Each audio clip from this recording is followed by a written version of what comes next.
अजनबियों से बात नहीं करती। ललिता, ललिता, क्या सचमुच तुम्हारा मुझसे कोई वास्ता नहीं? क्या तुम्हारा पति तुम्हारा अजनबी हो?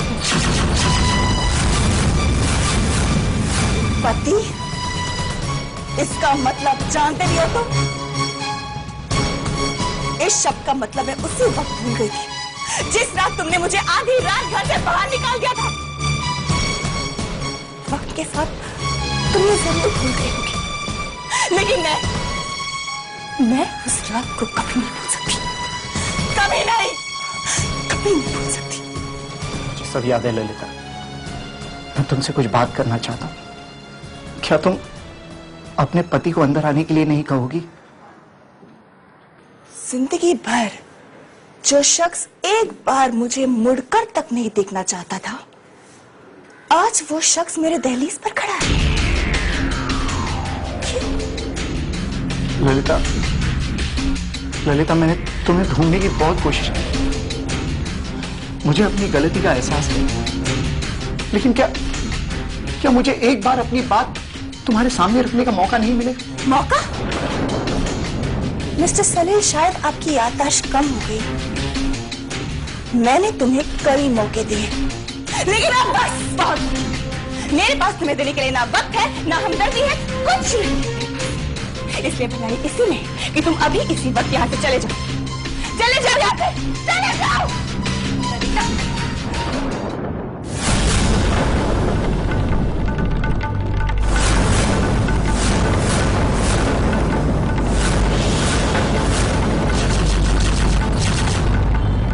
सलील,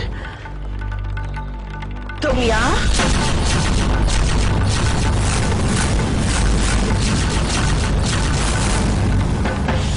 ओए, मर गया यार, मर गया। क्या हुआ तुम्हें?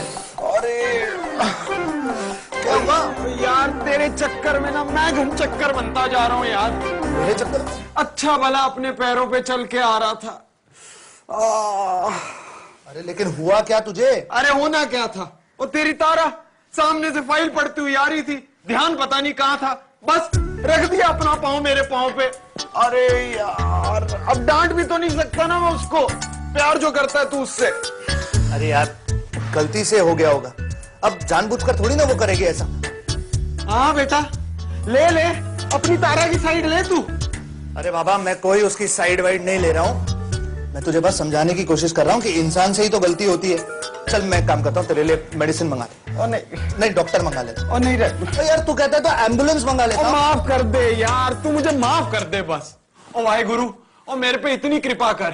और इन दोनों की जो छुपती छुपाती लव स्टोरी है ना, इसको खत्म कर दे। वो तारा इसको माफ करे और मेरी जान छूटे यार। सच वाहेगुरु, इसकी और कोई प्रार्थना आप सुनो ना सुनो, ये जरूर सुन लेना।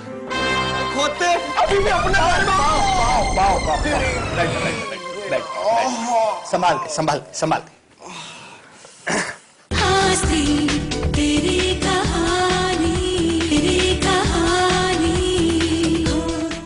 सलील, यहाँ अचानक इस तरह?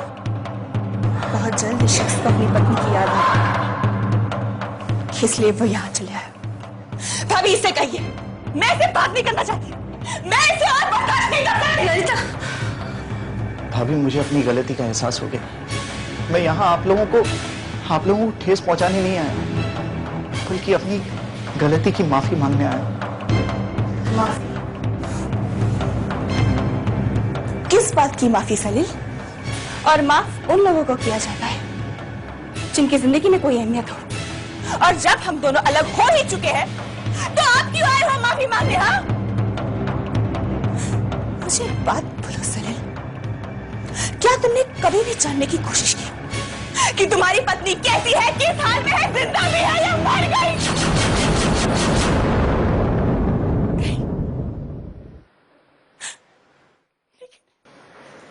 लेकिन मेरे इस परिवार ने मुझे संभाला, मुझे सहारा दिया है, और तुम अब आए हो माफी मांगने? एक बात कान खोल के, तुम्हारा और मेरा कोई लेना देना नहीं है। मेरी जिंदगी में आने की कोशिश बिल्कुल मत करना, समझे? तो ललिता मैं बस! भाभी कह दीजिए इस आदमी से वो अभी इसी वक्त यहाँ से चले जाए, वरना मैं इसे धक्के मार के ललिता, संभालो अपने आप को। शांत हो जाओ ललिता, शांत हो जाओ। तुम अकेले नहीं हो, मैं तुम्हारे साथ हूँ।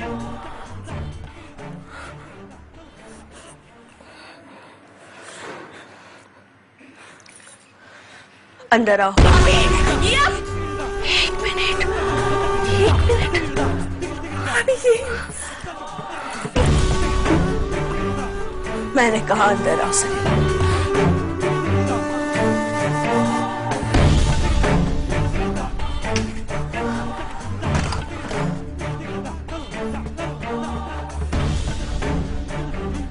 क्या मैं जान सकती हूँ इतने साल जिन कदमों की आहट सुनने की ख्वाहिश में ललिता ने इतने साल बिता दिए, आज उन कदमों ने अचानक इस घर की तरफ रुख कैसे मोड़ लिया? किस लिए आए हो? भाभी मैं ललिता को यहां से ले जाने आया।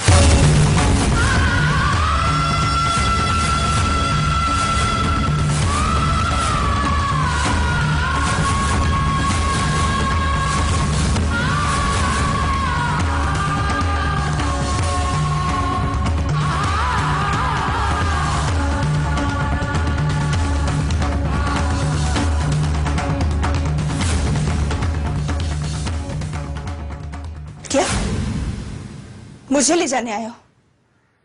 कहां और किस हक से? तुम मुझे उसी घर में ले जाना चाहते हो जिस घर से तुमने मुझे बाहर निकाल दिया, एक पराई औरत के लिए? ललिता, मुझे अपनी गलती का एहसास हो गया है।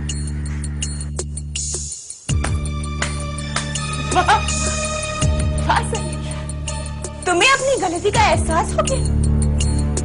भाभी देख रही है आप इस शख्स को? 12 साल बाद तुम्हें अपनी गलती का एहसास हो गया। ललिता, मैं मानता हूं कि मुझसे बहुत बड़ी भूल हो गई।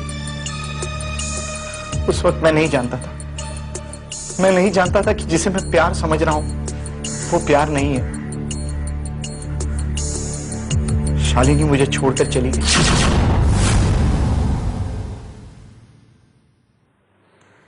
तुम्हें पता है, पति के होते हुए मैंने विधवा की जिंदगी गुजारी है। मेरी खुशी,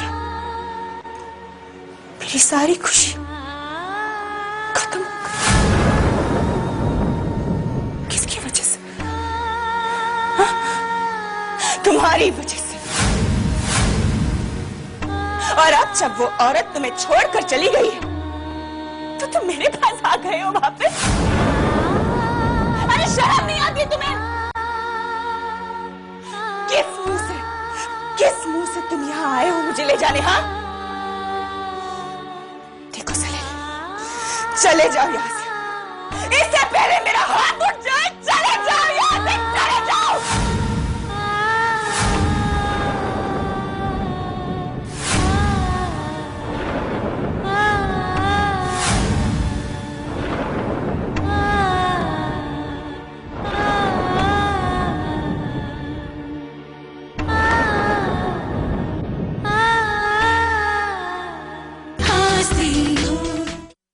ललिता, मैं जानता हूं कि मेरी हर बात को गलत नजरिए से लिया जाएगा, लेकिन ललिता, क्या किसी इंसान को सुधरने का एक मौका नहीं दिया जाएगा? मैं तुम्हारे सारे अधूरे सपने पूरा करना चाहता हूं। मैं तुम्हारी सारी खोई हुई खुशियां वापस लौटाना चाहता हूं। हाँ ललिता। मेरी खुशियां छीनने वाला शख्स खुशियां लौटाने के बारे में बात कर रहा है।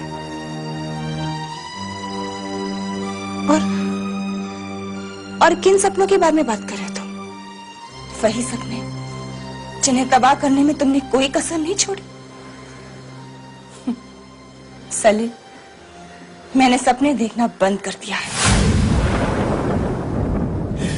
अब बस अब मैं तुम्हारे आगे हाथ जोड़ती हूँ, चले जाओ यहाँ से। फिर से हमें उस राह पर मत खड़ा करो जहाँ पर तबाही के अलावा और कुछ नहीं है। ललिता, मैं तुम्हारा गुनहगार हूं और मैं ये भी मानता हूं कि तुम्हारे नसीब में तबाही लिखने वाला भी मैं ही हूं।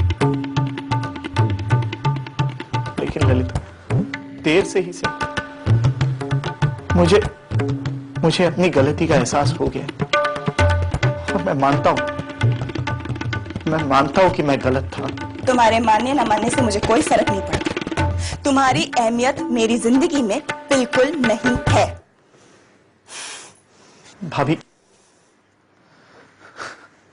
भाभी, क्या आप भी मुझे माफ नहीं करेंगी? क्या आप भी मेरी पहल को गलत मानती है? बोलिए भाभी, बोलिए प्लीज। बस करो। तुमने वैसे ही मेरे भैया और भाभी को बहुत परेशानी दी है, और क्यों परेशान करना चाहते हैं नेहा? मैंने कहा ना, तुम्हारी कोई अहमियत नहीं हमारी जिंदगी में। मेरी जिंदगी में दखल अंदाजी करने की कोई जरूरत नहीं। निकलो यहाँ से। तुम्हारी जगह घर में नहीं बल्कि इस घर से बाहर है। निकलो। भाभी, आप तो कुछ समझने की कोशिश कीजिए। मैं जानता हूं कि ललिता नाराज है और उसका गुस्सा होना भी जायज है, लेकिन क्या आप भी मेरी बात नहीं समझना चाहती है? अरे इनसे क्यों बात कर रहे हो तुम? क्यों अपनी जिंदगी की परेशानी इन पर थोपना चाहते हो तुम? समझ में नहीं आता। निकल जाओ, निकल जाओ। ललिता, क्या कर रही हो तुम? ललिता, उसकी बात समझने की कोशिश तो करो। सुन तो लो वो कहना क्या चाहता है। उसे एक मौका तो दो। भाभी, अगर आप इस शख्स की बात सुनना चाहती हैं तो आप सुनिए। मैं इसे एक पल के लिए भी बर्दाश्त नहीं कर सकती, और मैं इसके साथ कहीं नहीं जाऊंगी, कहीं नहीं जाऊंगी। ये मेरा आखिरी फैसला है। बस। ललिता, मेरी बात तो सुन।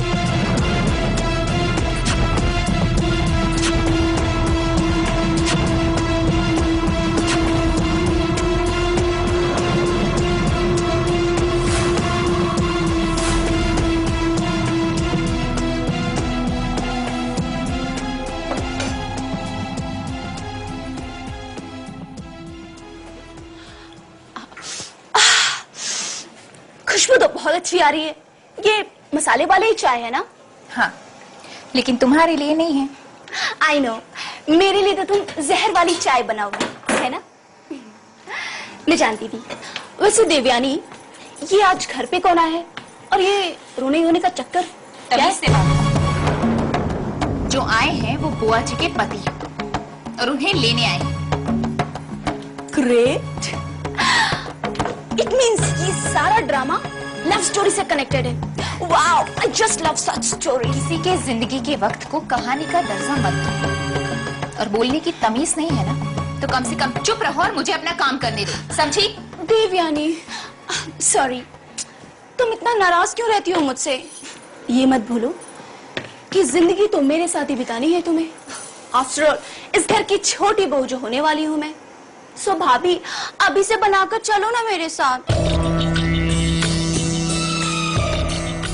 तुम अभी मुझे जानती कहाँ हो? तुम्हारे सपने को मैं कभी सच नहीं होने दूंगी। देवयानी, तुम्हें पता है प्यार की सबसे बड़ी दुश्मन कौन है?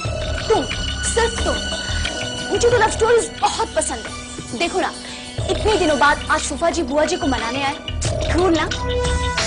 आई होप बुआ जी उन्हें एक्सेप्ट कर ले। एंड आई एम श्योर इस लव स्टोरी की तो हैप्पी एंडिंग होगी।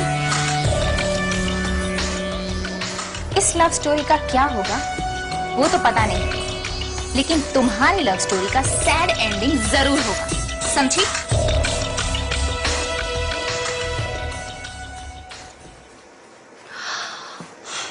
देवयानी, कभी तो कुछ अच्छा बोल दिया करो।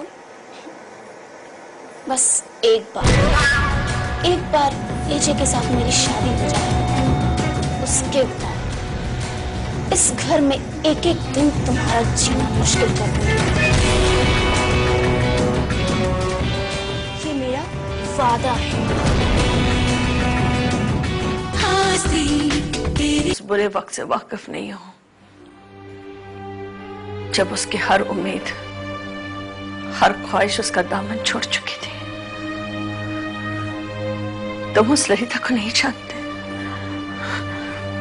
मैं जानती हूं।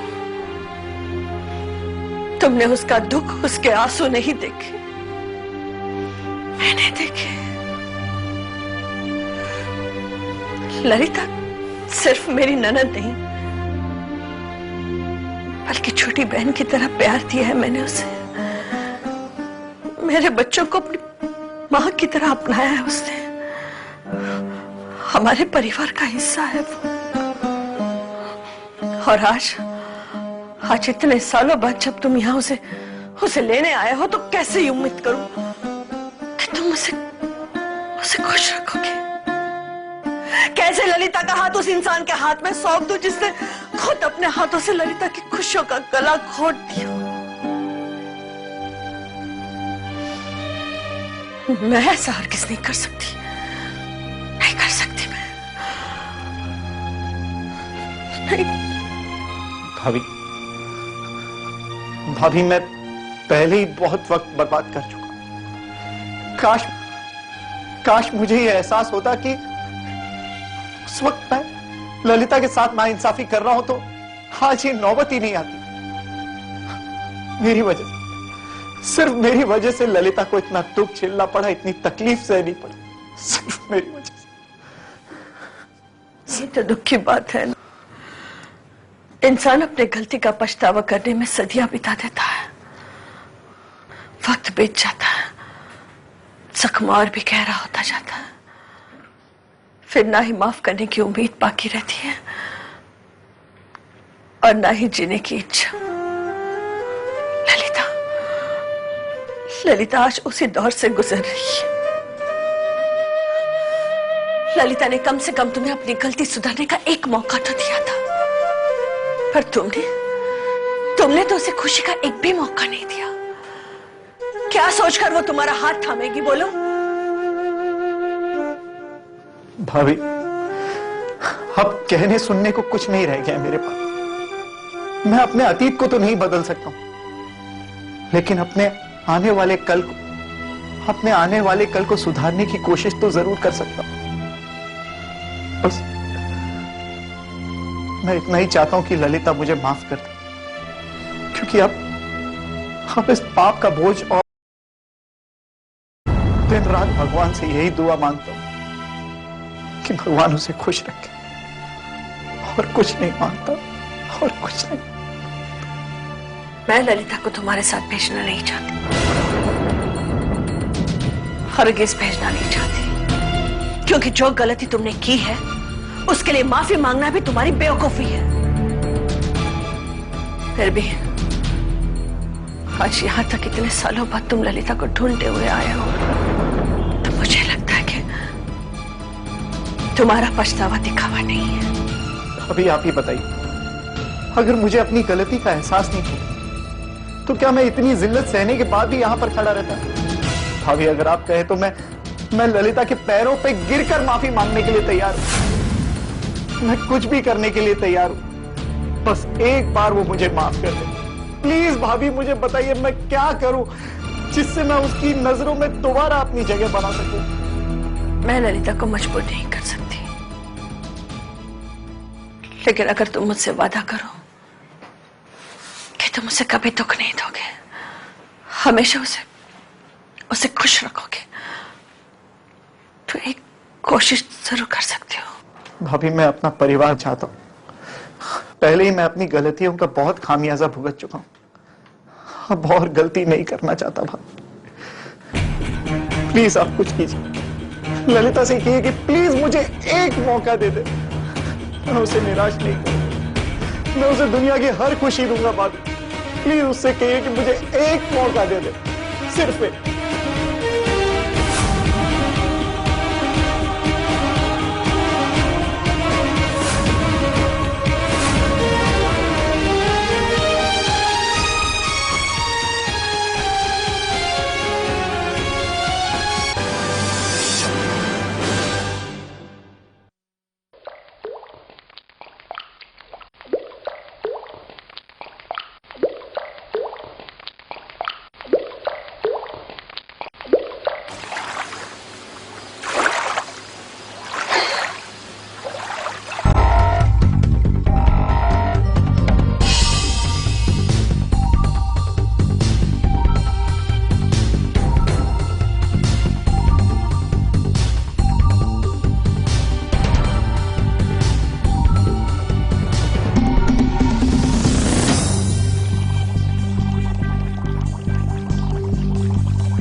ग्रामीण क्षेत्रों की वो सभी महिलाएं जो महात्मा गांधी राष्ट्रीय रोजगार गारंटी अधिनियम के तहत मजदूरी का काम करती हैं, अपने छोटे बच्चों को भी कार्य क्षेत्र में ला सकती हैं। उन्हें रोजगार के लिए आवेदन करते समय लिखना चाहिए कि वो बच्चे साथ में लाएंगी। कार्य क्षेत्र में बच्चों की देखरेख की जिम्मेवारी किसी एक कामगार महिला को दी जाती है और उसे भी दूसरी कामगार महिलाओं के समान ही पूरी मजदूरी दी जाती है। कार्य क्षेत्र में बच्चों की देखभाल, चिंता मुक्त महिला, बालपन खुशहाल।